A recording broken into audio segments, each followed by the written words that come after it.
We was totally analog. So what does that mean to be analog? Analog means we use carbon paper, use typewriters. We wrote a lot of contracts out by hand. Okay. Things like that. And y'all had the MLS book type thing and everything? Yeah, we did have the MLS book. Yeah.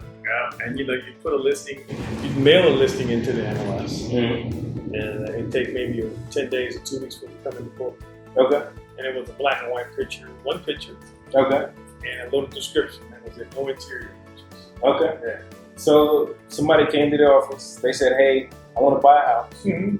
and you said you had to put a half a page in the dispatch. Well, what would happen would be we would write up the listing agreement, have to sign it, and then we turn a portion of that. There'd be carbon paper. A portion of that would turn into the MLS, and then they put it. Book would be this thick. Okay. Yeah. Okay. And we get them every Friday. Every Friday. Every Friday they drop them off. So you start calling clients, or what? How did you get your buyers going? Because back then, did they even have buyer brokers or buyer agents? No. There's pre-buyer brokerage. We didn't have it like that. The state hadn't done that then. So back then, you didn't represent the buyer. You only represented the seller. In most cases, you did represent the seller. Okay. Yeah. So Sometimes if you had a buyer that you were showing, you would represent the buyer. But there wasn't a defined agency. There was an implied agency, but not a defined agency. So you'll be representing buyers, or mainly the seller. You bring a buyer to a deal. Do you get paid? Yeah, you got paid. Okay. Yeah, you got paid. You got paid if you bought a project. Okay. Yeah, back then it was traditionally 7%. Listing agent got 4, buyer agent got 3. Wow, you said 7%. 7%. That was pretty standard. Wow. Yeah. And folks were complaining about the 6, huh? Yeah. Okay. Yeah. Right. Well, I guess it just depends on the value you bring with that. Yeah, the value you bring with it. Talk to me about the 17% interest rate, man.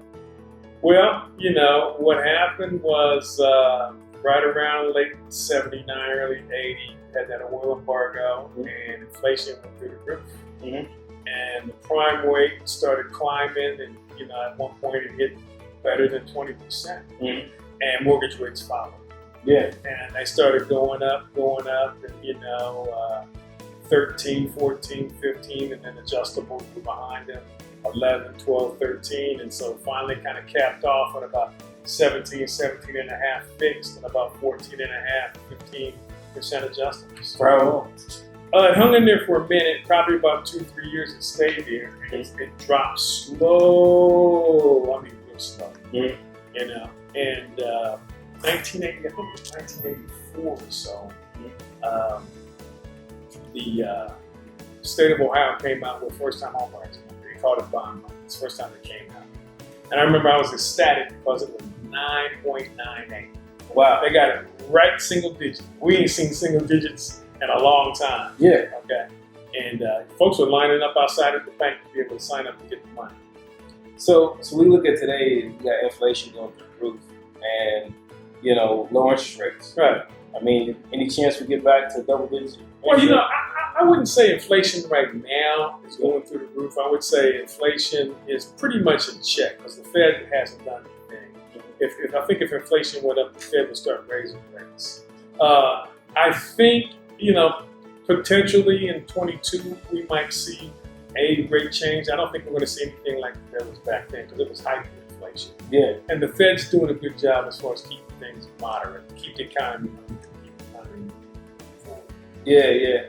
So let's talk about that, man. I mean, that's 1979, and I know you had a part-time job for a while. Yeah, for a little bit. A lot of realtors were selling a lot of houses, not at 14 and 17%. So, I had to put a little gas in the car and keep it going. Yeah.